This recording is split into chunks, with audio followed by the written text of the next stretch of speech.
with Carl Ja. Carl Ja is host of the Silk and Steel show. Carl, better get tell people about yourself, just so the audience would know who you are. Hi, I'm Carl Za. I am a podcaster and a prolific shit poster on Twitter. I My specialty is China. I run a podcast, a Silk and Steel podcast, which primarily focus on China history, culture, and politics. This is my passion. If you want to have me talk about China, I can geek out on this for hours. Myself personally, I was born in China in 1976, 1 month after Mao passed away. So I'm the first post-cultural revolution generation in China. I spent my youth in China in the entire decade of 1980s, and then I came to the United States in 1990 to join my parents. My dad was studying in University of Illinois at Chicago since 1985. So second, I'm bicultural. I'm fluent in both English and Chinese, and I feel I have a lot to share because of my bicultural background. Well, you do. Well, you do. I mean, it's Especially when there's a lot of ignorance about China, I feel like there's a lot of disinformation. When there's a lot of intelligence agencies in the West that's actively trying to pollute the well of information about China. So this is how I was compelled to start my own podcast to share my own perspective. well, Well, I don't blame you. I understand where you're coming from with it. I mean, the reality of it is the United States has felt, let's say, what's the word I'm looking for? Competition. It has had a certain bit of apprehension. And you can hear it either in the politics, you can hear it in media, you can hear it in the things that the political branch says. I mean, for example, BRICS is a really good example. After the war started, the West says Putin is isolated, Putin is by himself, Putin is, alone in the world. And then you look at the BRICS summit, and you have like 46% of the world's population are represented at that summit. There are 30 different nations, I believe more than 30 nations. These guys are making deals. These guys are shaking hands. They're happy. They're laughing. They are in an organization that is fundamentally, I just want to check. I'm sorry, give me 1 second. They're an organization that fundamentally is working for their own best ends. And you can see the level of, I don't want to call it terror, but you can definitely see this notion where the United States feels that the horse is out the barn and that they need to do something about it. And by the way they're trying to do something about it is very similar to what's taking place in Ukraine. We are going to use Ukraine as a battering ram to undercut Russia. Okay, in the same way, we'll say the one China policy, but we are going to do everything in our power to try to get Taiwan to be a battering ram to undercut the progress of China. Give me your take on that, by the way. They have this notion of we believe the one China policy while doing everything to indicate that they don't believe in the one China policy. Boner for China ever since 1949, the communist victory on mainland China. There is a period where the relationship started to normalize after Nixon's visit. So we had a brief period of U.S.-China honeymoon period, and then and then in around um, like in the late Obama years, there was a decisive shift in the U.S. approach to China. It's no longer engagement. It's full on containment of China to stop China's progress. This is primarily driven by the U.S. elite uh, trying to clean on the excuse me. Uh, the U.S. elite is trying to cling on to its hegemonic status all around the world. They feel the rise of China is an active threat because here you have China that for the last 30 years that did not start any wars, did not participate in any wars, that was able to rise peacefully. And this fundamentally challenged the U.S. and the Western model. I mean, for the last 30 years, U.S. have been going around the globe wreaking havoc. This is why, as, as China rises and U.S. declines, you will see more and more copium being produced in the U.S. mainstream media about China, because what they're trying to tell the public is, look, if you think lives are bad in the United States, it's much, much worse in China. Don't look to China as an example. Do not think there's an alternative model of development. That's impossible. The United States here is the best you could get. What you see, what you get, and this is the best you could ever hope for. And that the idea that U.S. hegemony should be the norm, everyone should just accept it. Well, Carl, wait, real quick. I want to double down on that because you're right. They do make the. It is a weird case. Back in the, let's say, the 80s, the U.S. would say the Soviet Union is an Iron Curtain. It is a repressive regime that is not something that you want, and that argument worked. People will accept that argument. Then you get to today, and the world says, well, we want a multipolar world. We want a world of equal nations engaging with each other to the best interests of everybody. We don't want a hegemon. And the U.S. says, well, what do you mean you don't want a hegemon? A hegemon is, hegemons are good. Hegemons are good things. We should keep the hegemon. And the rest of the world looks at this like with a certain level of incredulity, saying, are you out of your mind? Why would anybody want a hegemon? You're right. That the argument that was made in the 80s is different than the argument that is made now. It's somewhat this kind of naked hegemony. We are number one. We are the greatest. We are exceptional. We're indispensable. I don't think the rest of the world is on board for that level of argument and to be put into this kind of second class status, especially when you have other nations that are clearly rising and clearly equals, especially getting to the point of economic, industrial, and technical might and living standards. Carl, what do you This know? is why a lot of people. This is why a lot of people in the global south, in particular, sees BRICS as the alternative international forum to the existing West and U.S. dominated institutions, and this is why U.S. feels the threat from organizations like BRICS, like Shanghai Cooperation Forum, like China's Belt and Road Initiative. They don't like alternatives where not only they're not part of, but they cannot dominate. And this, I want to go back to the one China policy for a moment, because United States started adhere to one China policy as a consequence of Nixon's visit to China. That was to normalize the relationship between U.S. and China. And during the trip, Nixon and Chinese Premier Zhou Enlai, they signed what's called the Shanghai Communique. And underlying the Shanghai Communique, the Shanghai Communique says United States recognizes there's only one China, and the government in Beijing is the sole legitimate government of China.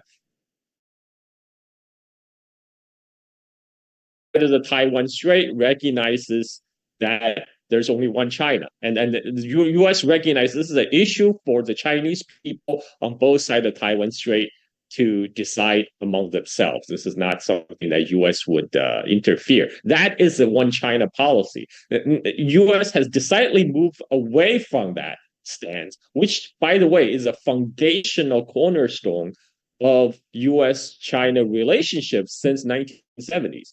And I want to quote Mao's quote from 1965 when he met the GLO delegation in Beijing. He told the Palestinian Liberation Organization, the PLO delegates, he said, Israel and Taiwan are the basis of operation for imperialism in Asia. They created Israel for the Arabs and the Taiwan for us. They both have the same objective. And this still holds true today. U.S. is looking for proxies I mean, people say, oh, Israeli lobby hijacked the U.S. policy. That's bogus. Israel is not the tail that's wagging the dog. That's U.S. Israel and U.S. is the same dog. It's the same animal. The brain is all fused together. It's all connected. Israel is U.S. the tip of U.S. spear to destabilize the Middle East. The same way U.S. attempt to use Taiwan as a proxy versus mainland China. And more so today, now that U.S. has decided on a confrontational course with China. Well, they don't believe that they could compete in real terms. It's that. Also, I don't think they expected that in 20 years China would be able to pull out what 200, 300 million people out of poverty in 20 years.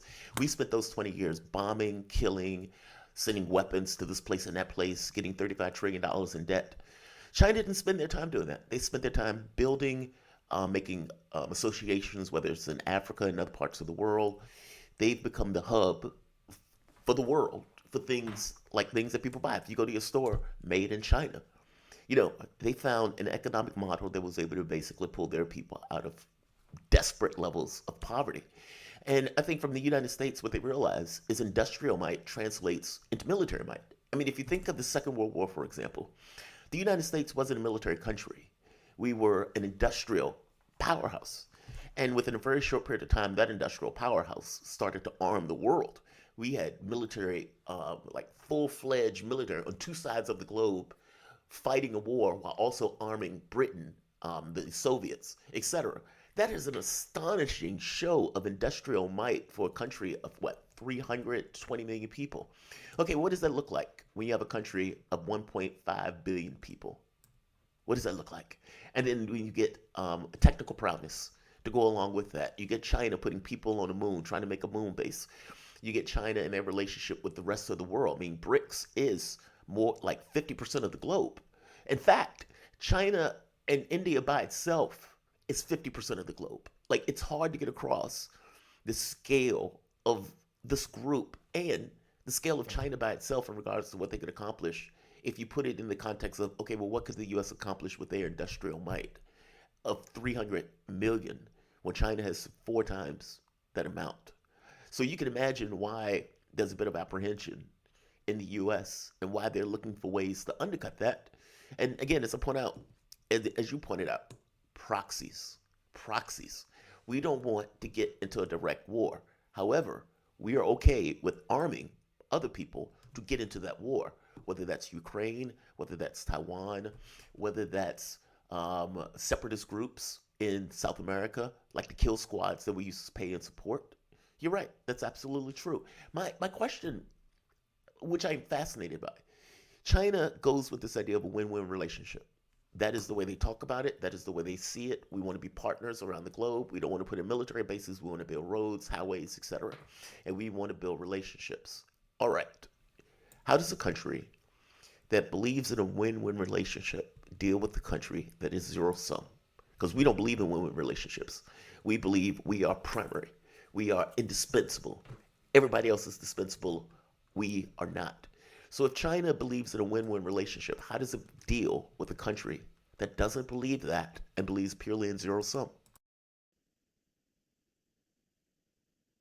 The $6 trillion question, Jamal. I mean, Xi Jinping on various occasions have told U.S. representatives, whether Tony Blinken or Jake Sullivan, whoever's come visit, he said the world is big enough for both China and United States to coexist and to prosper together. But that's not the mentality of the U.S. leadership. U.S. leadership only has this zero-sum hegemonic understanding of the world. It's like, okay, your loss is my gain, and but on the China side, their door is always open. Even at the time when U.S. is closing door on Chinese investment, putting tariffs on Chinese products, China has welcomed U.S. businesses to come to China. You see Xi Jinping, you see they welcome Elon Musk, Bill Gates, etc. Like they are not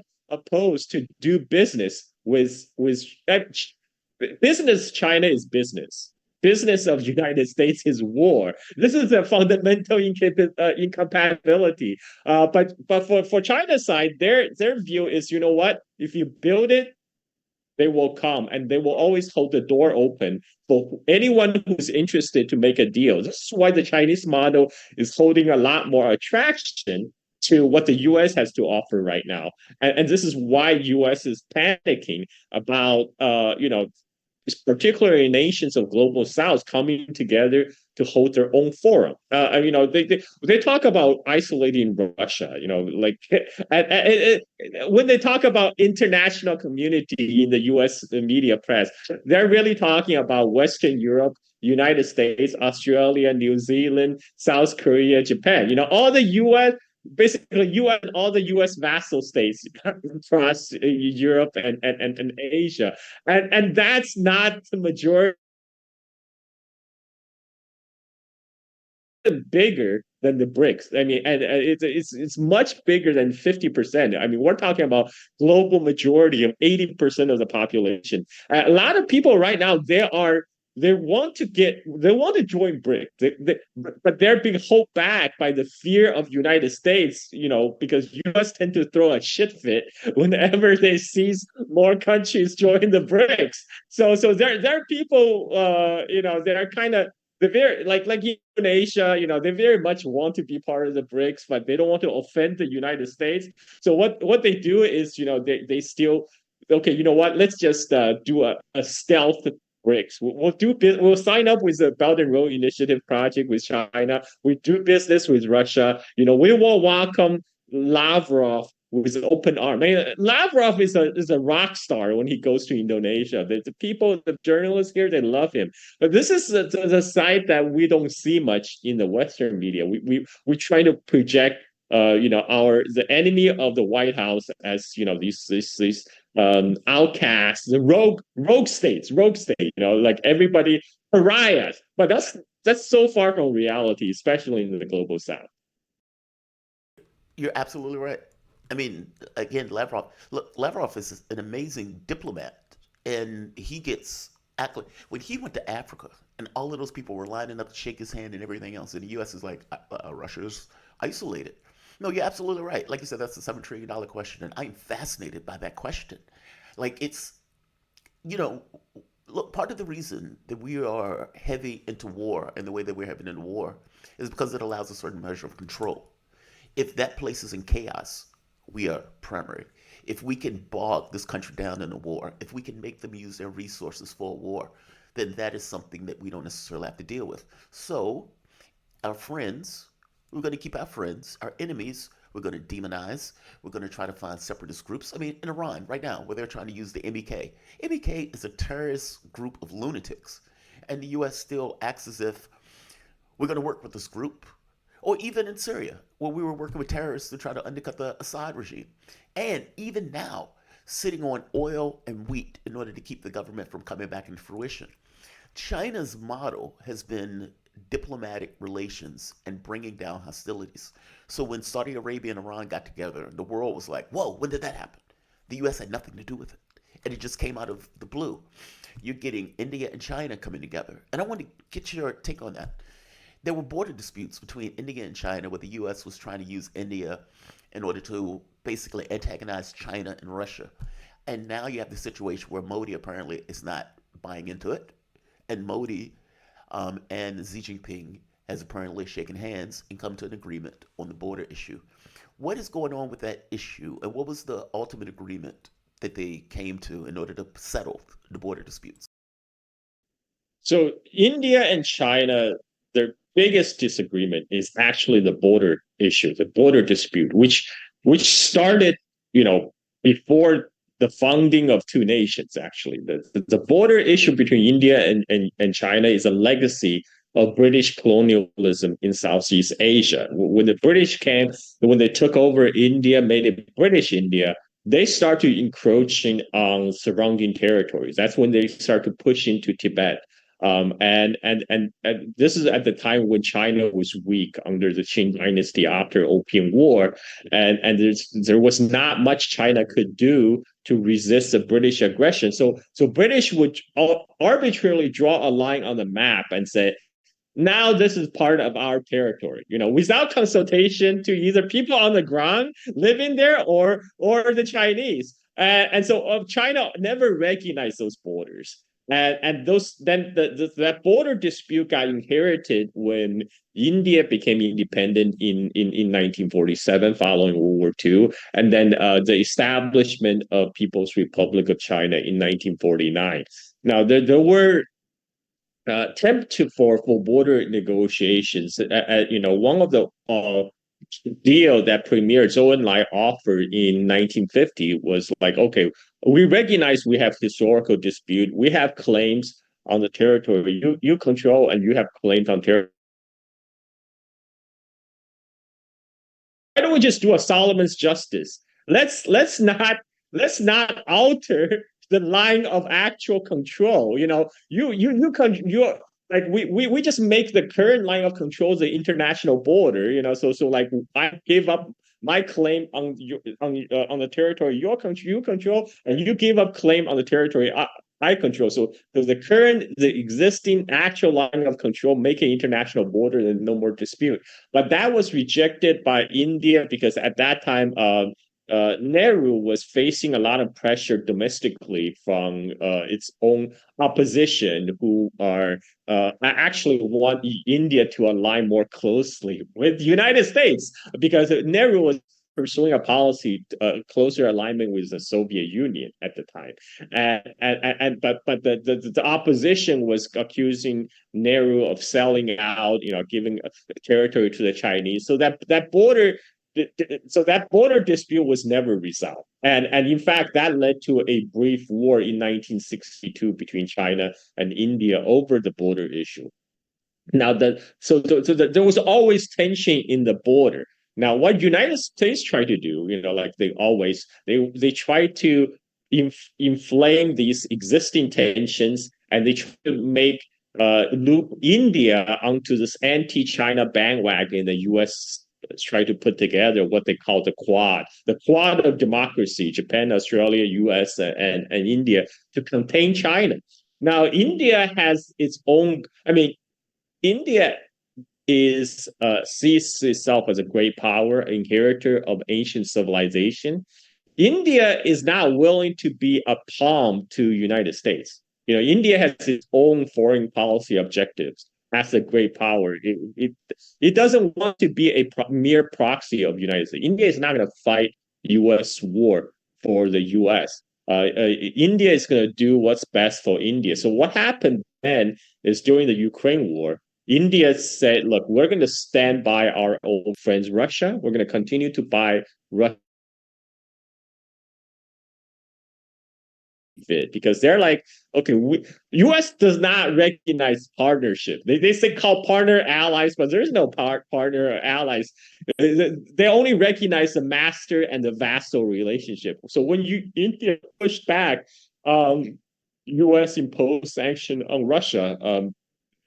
We saw a sharp downturn in the India-U.S. relationship. This is when you saw that now in Canada and U.S. are claiming India are sending assassins to kill Canadian citizens, to kill U.S. citizens. That's a big diplomatic role right now. That's a big so even India, who just want to be respected as a regional power, as a great power, United States is not willing to give that respect. Carl, by the way, real quick, they did the same thing with the S-300. When India was about to purchase the S-300 missiles, the U.S. comes in and says, "You don't do that, and if you do that, we're going to pass sanctions on you."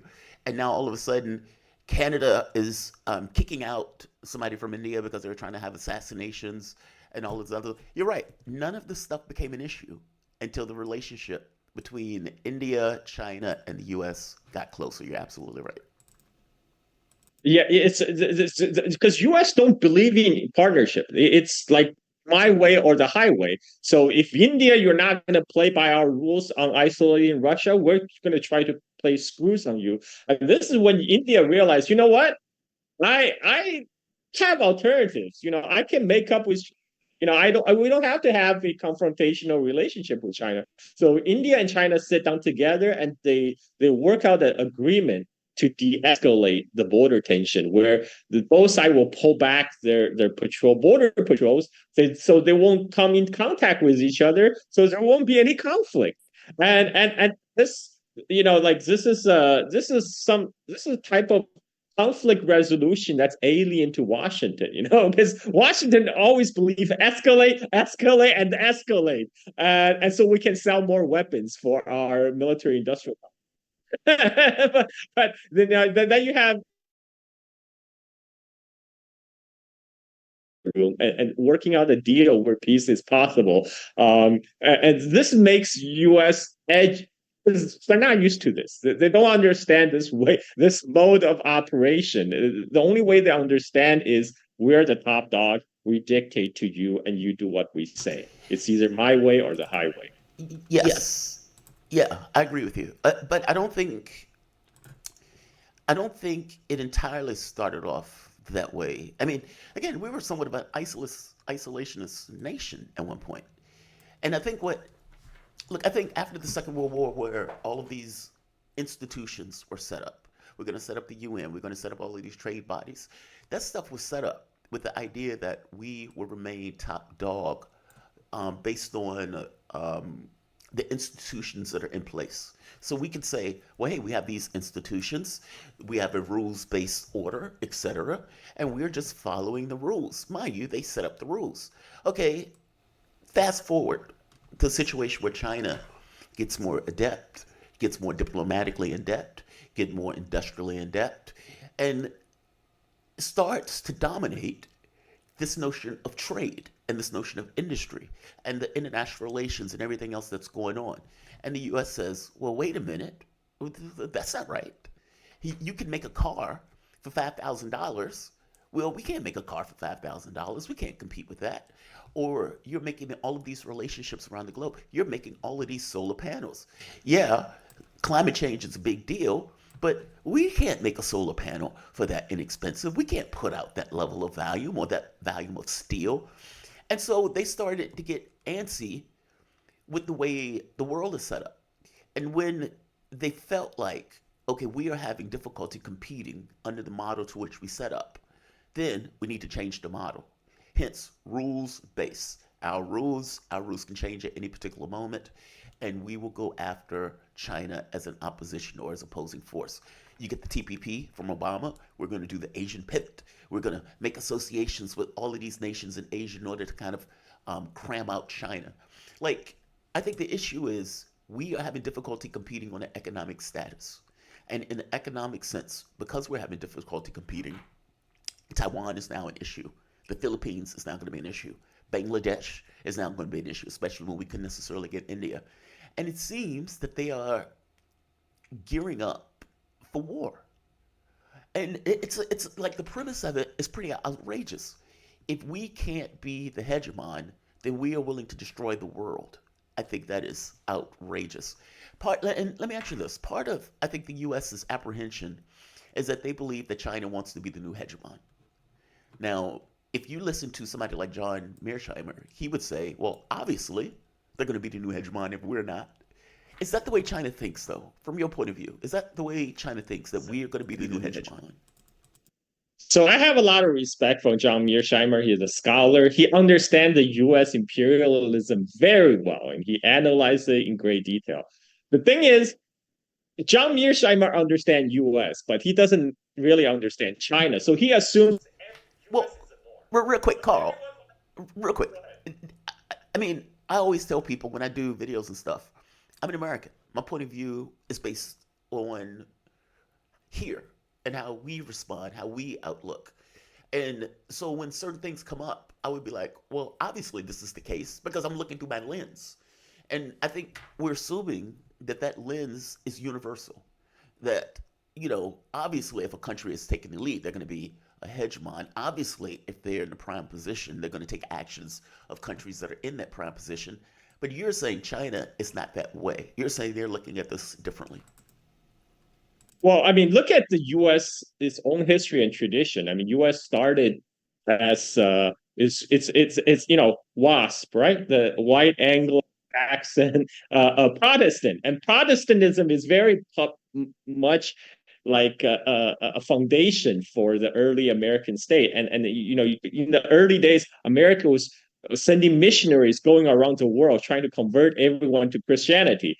And now we just substitute Christianity with slogans of democracy and freedom. But it's the same mentality. We believe the so-called universal value, that's American value imposed on everyone. And this is not how China works. China could care less about what you do in United States, what happens in United States. Americans really worry about like China is going to send paratroopers in Appalachia. I see that kind of crazy talks on the Twitter. China could care less what you do in United States. What they want is to give their own people a more prosperous life. They want to build up China, to make China stronger, to make people inside China happier. That has always been their primary concern, right? But people like Mearsheimer, because their only frame of reference is from like the American U.S. centric worldview, so they assume U.S. is the norm. If anyone who comes to the U.S. position, then they must act exactly the way we do because they must see the world exactly the way we do. And that's just not true. China, they have a different culture, they have a different tradition, they have different history. They see the world in the Chinese way, not the American way. And again, this is the whole idea of BRICS. This is why BRICS hold attraction for people, because BRICS is advocating for sovereignty.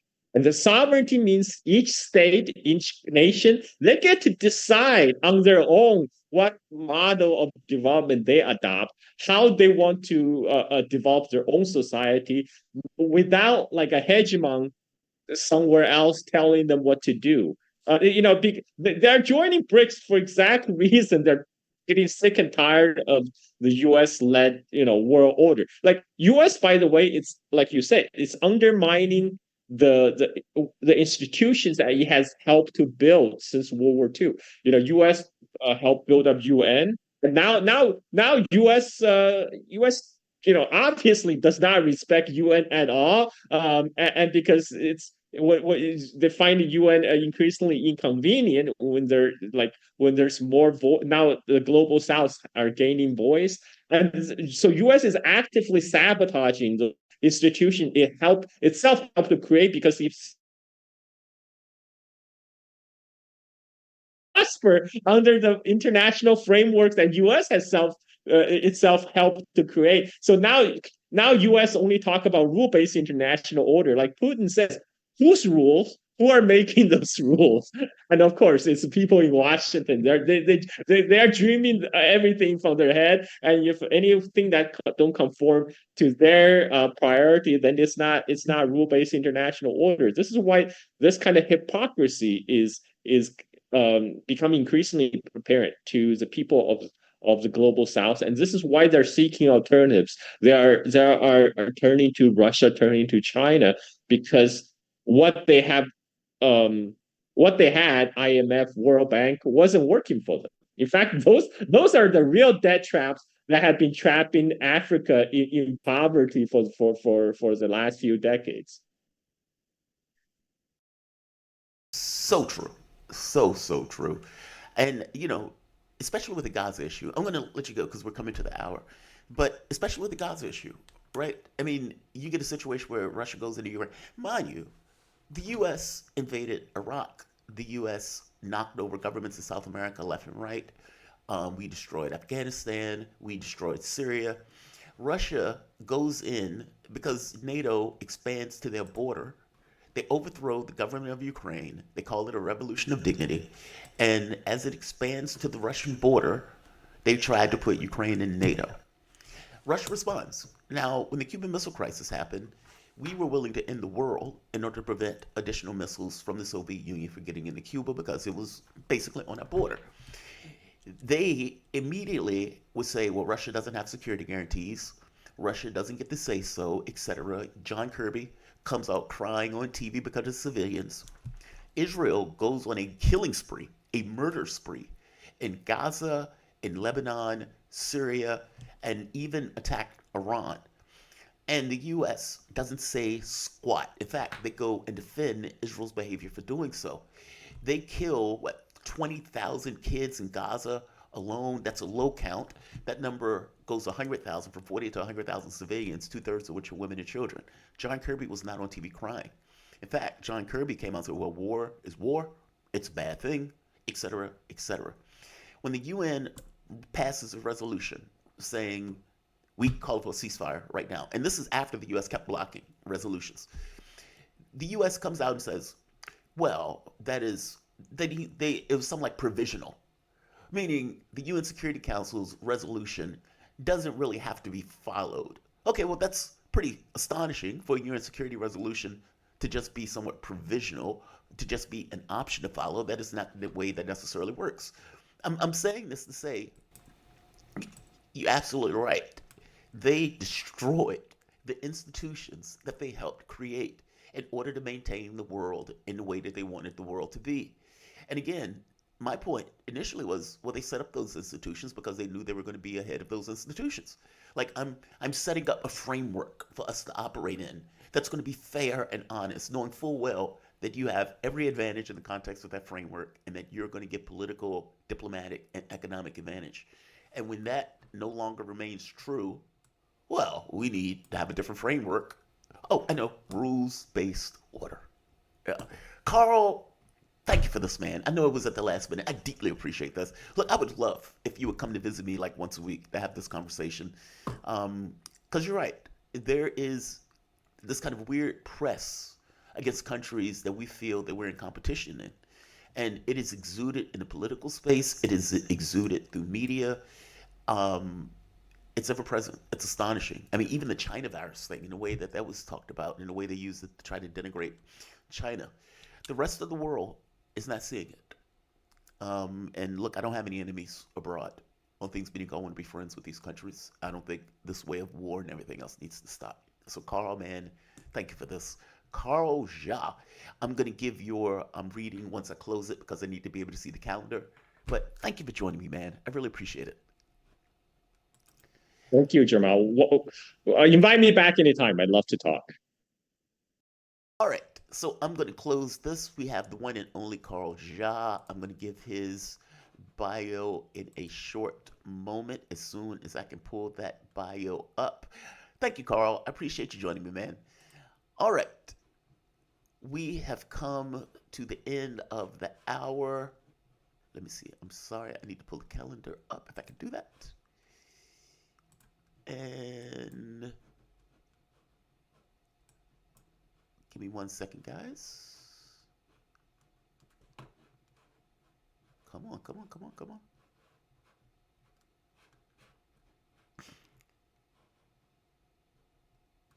I'm sorry, guys. I'm having a bit of a bug. There we are. All right. Carl Ja. Carl Ja is host of a Silk and Steel podcast focused on China and surrounding regions and their history, culture, and politics. You can follow Carl on Twitter at Carl Ja. Follow his podcast on Twitter at Steel Silk In, and subscribe to the podcast at patreon.com/Silk in Steel. Carl, man, thank you for joining me. All right. I